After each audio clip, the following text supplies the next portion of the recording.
नमस्ते। आज मैं आप लोगों को मुहावरे और लोकोक्तियों में क्या अंतर होता है इसको पढ़ाने जा रही हूँ।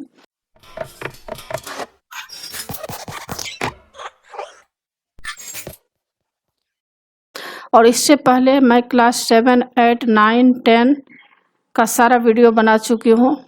कृतिका, क्षितिज, स्पर्श, संचयन क्लास 9, 10 का वह भी पूरा बन चुका है। और व्याकरण बहुत ही आसान रूप में मैं पढ़ाई हूँ। तो उन सबको देखने के लिए आप ऊपर दिए गए आई बटन पर क्लिक करके देख सकते हैं, या नीचे दिए गए डिस्क्रिप्शन बॉक्स में देख सकते हैं, या प्लेलिस्ट में जाकर देख सकते हैं। और आप मुझे इंस्टाग्राम, फेसबुक और ट्विटर पर भी फॉलो कर सकते हैं। तो अभी हम लोग जानते हैं मुहावरे और लोकोक्तियों में क्या अंतर होता है। भाषा की सुंदरता को निखारने के लिए मुहावरे और लोकोक्तियों का प्रयोग किया जाता है। जब हम कोई भाषा लिखते हैं तो कभी कभी जैसे एस्से लिखते हैं तो क्या उसमें अगर हम लोग मुहावरे और लोकोक्तियों का प्रयोग करते हैं तो भाषा सुंदर दिखने लगता है। मुहावरा अरबी भाषा का शब्द है जिसका अर्थ होता है अभ्यास। ऐसा वाक्यांश जो अपने साधारण अर्थ से भिन्न किसी विशेष अर्थ को प्रकट करता है उसे मुहावरा कहते हैं। और लोकोक्ति क्या है? लोक अनुभव से बनने वाली उक्ति को लोकोक्ति कहते हैं। समाज अपने अनुभव से जो कुछ सीखता है उसे एक वाक्य में बांध देता है, यही वाक्य लोकोक्ति कहलाते हैं। उसे कहावत, जनश्रुति आदि नामों से भी जाना जाता है। लोकोक्ति को हम लोग जनश्रुति भी कह सकते हैं, कहावत भी कह सकते हैं। तो इनकी सहायता से गंभीर व गूढ़ बातों को, जो रहस्य वाली बातें हैं, तथा भावों को बहुत ही सहजता तथा सरलता से अभिव्यक्त किया जाता है। तो अभी हम लोग जानेंगे कि मुहावरा और लोकोक्ति में क्या अंतर होता है। तो देख लीजिए, इस तरफ मुहावरा लिखा है, इधर लोकोक्ति लिखा हुआ है। तो दोनों में आपको समझ में आ जाएगा कि मुहावरा और लोकोक्ति में क्या अंतर होता है। पहला है मुहावरा, एक वाक्यांश होता है। और पहला है लोकोक्ति, स्वयं में संपूर्ण वाक्य होती है। दूसरा, इसका स्वतंत्र रूप से उपयोग नहीं किया जा सकता। लोकोक्ति, इसका स्वतंत्र रूप से उपयोग किया जा सकता है। मुहावरों में वाक्य के अनुसार परिवर्तन संभव है, लोकोक्ति में कोई परिवर्तन नहीं होता है। मुहावरा वाक्य में चमत्कार उत्पन्न करने के लिए प्रयुक्त होता है और लोकोक्ति किसी बात के समर्थन अथवा खंडन के लिए प्रयुक्त होती है। उदाहरण के लिए मुहावरा, अक्ल का दुश्मन एक मुहावरा है। तो इधर लोकोक्ति में आप देख सकते हैं उदाहरण कि अधजल गगरी छलकत जाए, तो यह एक लोकोक्ति है। तो मुहावरे अर्थ तथा उनसे निर्मित वाक्य किस तरह से बनता है इसको इसमें बताया गया है। पहला है अक्ल के पीछे लट लिए फिरना। तो इसका मतलब है समझाने पर भी न मानना। तो इसको हम किस तरह से सेंटेंस बनाएंगे? कुछ छात्र इतने हठी होते हैं कि शिक्षक को उनकी अक्ल के पीछे लठ लेकर फिरना पड़ता है। दूसरा, ईंट से ईंट बजाना, नष्ट भ्रष्ट कर देना। इसका सेंटेंस होगा, शत्रु अपने विरोधी की ईंट से ईंट बजाने के लिए आतुर रहते हैं, मतलब तैयार रहते हैं। तीसरा, कटे पर नमक छिड़कना, दुखी व्यक्ति को और दुखी करना। तो इसका सेंटेंस बनाएंगे, पीड़ित व्यक्ति की सहायता करनी चाहिए, न कि उसके कटे पर नमक छिड़कना। चौथा, कंगाली में आटा गीला, या दूसरा वर्ड हम यह कह सकते हैं, गरीबी में आटा गीला, यानी अभाव में अधिक हानि होना। तो इसको सेंटेंस कैसे बनाएंगे? अकाल ग्रस्त क्षेत्र में महामारी के प्रकोप में कंगाली में आटा गीला करने वाला काम किया गया है। पांचवा प्रश्न, काम आना, वीर गति प्राप्त करना। तो इसका सेंटेंस होगा, देश की सीमाओं पर अनगिनत माओ के बेटे काम आए हैं। छठा है आंखों में गिरना, सम्मान रहित होना, बार बार की असफलता से खिलाड़ी को अपने प्रशंसकों की आंखों में गिरा दिया। आंखों का कांटा, अप्रिय व्यक्ति, अपनी कुप्रवृत्तियों के कारण आतंकवादी देश की आंखों के कांटे बन गए हैं। आठवां, कलेजे पर पत्थर रखना, दुख में भी धीरज रखना। तो इसका सेंटेंस होगा, शहीद की मां अपने कलेजे पर पत्थर रखकर वीरता पुरस्कार प्राप्त करने पहुंची। नौवां होगा प्रश्न, मुंह तोड़ जवाब देना, करा उत्तर देना। देश की बेटियों ने प्राचीन समाज को मुंह तोड़ जवाब देकर ख्याति अर्जित की है। 10वां है दांत खट्टे करना, बुरी तरह हराना। मुक्केबाजी प्रतियोगिता में भी देश की बेटियां विरोधी दल के दांत खट्टे कर रही हैं। गले का हार, बहुत प्यारा। हार जाने पर जो खिलाड़ी आंखों का कांटा बन गया था, वही आज विजय मिलने पर गले का हार बन गया। 12 नंबर है हाथों के तोते उड़ना, दुख से हैरान होना। सीमा पर सैनिक के साथ किया जाने वाला दुर्व्यवहार हाथों के तोते उड़ा देता है। 13 हवाई किले बनाना, झूठी कल्पनाएं करना। लड़कियों के लिए विमान उड़ा सकना हवाई किले बनाना जैसा ही कार्य था। 14 नंबर है आनन फानन में, बिना किसी देर के। नेताजी ने आनन फानन में कई नौकरियां की घोषणा कर दी।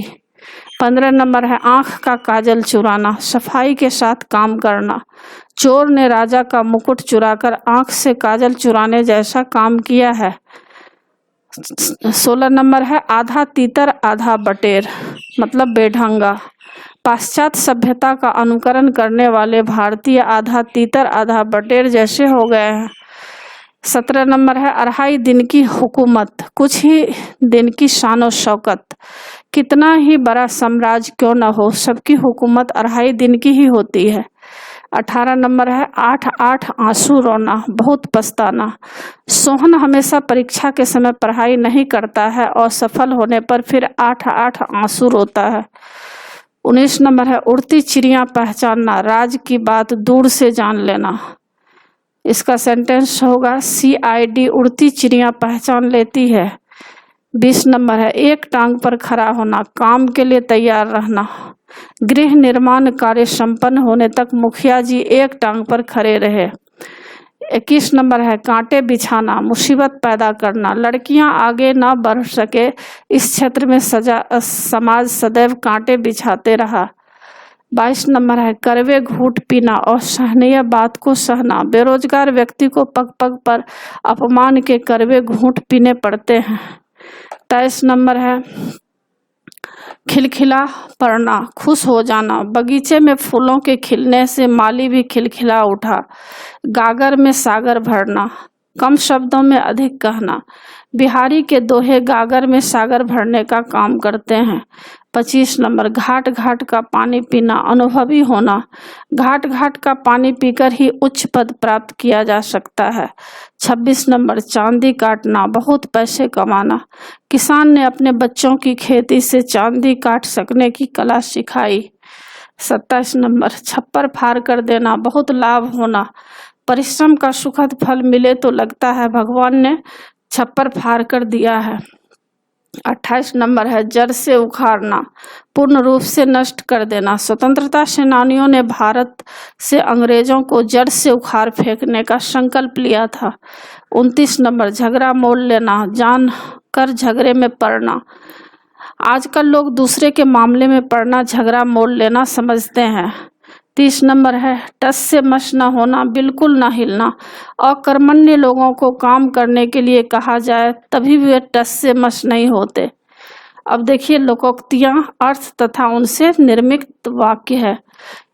तो उसमें जो है दिया गया था मुहावरे से किस तरह बनाएंगे और यहाँ पर लोकोक्तियां से किस तरह से सेंटेंस बनाया जाएगा, इसके बारे में दिखाया गया है। पहला है आगे कुआं पीछे खाई, दोनों ओर मुसीबत। दोस्त कहता है खेलने चलो, पर माँ कहती है पढ़ाई करो। मेरे लिए तो आगे कुआं पीछे खाई हो गई। दूसरा ऊंची दुकान फीकी पकवान, दिखावा अधिक भीतर से खोखला। सेठ दीनदयाल की मिठाई की प्रशंसा सुनकर हमने वही मिठाई मंगवाई। बेस्वाद मिठाई खाने पर पता चला ऊंची दुकान फीकी पकवान। तीसरा एक अनार 100 बीमार, चीज कम पर चाहने वाले अधिक। पेड़ पर 4 आम लगे हैं, लेकिन आम खाने वाले बच्चों की संख्या 20 से भी अधिक है। बात तो वही हुई कि एक अनार 100 बीमार है। चौथा एक पंथ 2 काज, मतलब एक ही उपाय से 2 लाभ। तो मधुर संगीत सुनते हुए काम करते समय ऐसा लगता है जैसे एक पंथ 2 काज हो रहे हैं, काम भी हो रहा है और मनोरंजन भी हो रहा है।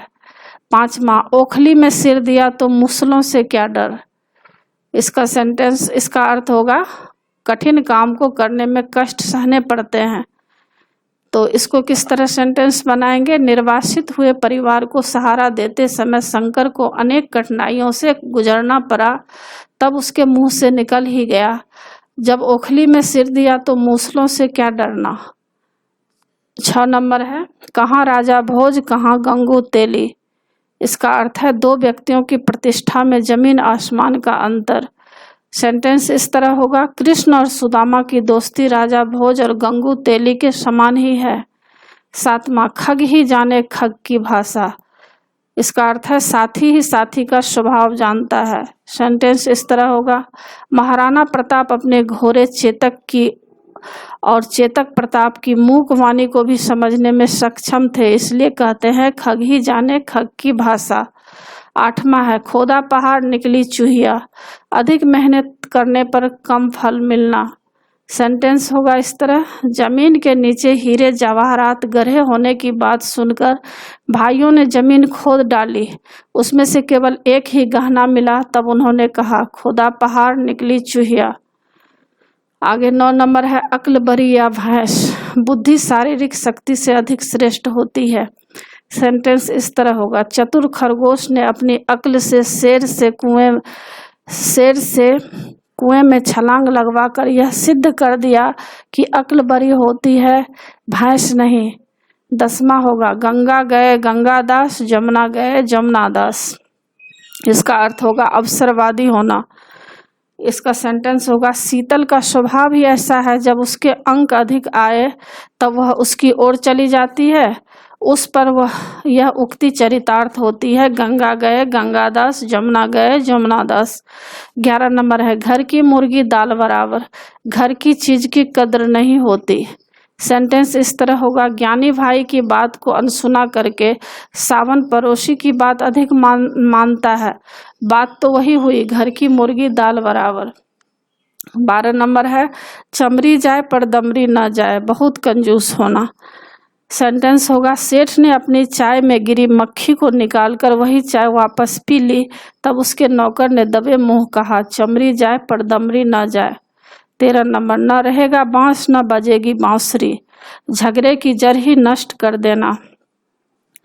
जमीन जायदाद को लेकर भाइयों ने झगड़ा न हो, इसलिए पिता ने सारी संपत्ति अनाथालय में दान कर दिया।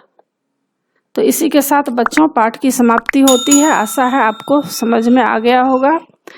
एग्जाम के लिए अच्छी तरह तैयार कर लीजिएगा। आप मेरे चैनल देवनागरी को जरूर सब्सक्राइब कीजिए और सब्सक्राइब के बगल में जो बेल आइकन बटन है उसे क्लिक कीजिएगा, लाइक कीजिएगा और शेयर कीजिएगा। कमेंट्स जरूर कीजिएगा कि आपको यह पाठ कैसा लगा। नए पाठ के साथ फिर मैं मिलूंगी। धन्यवाद।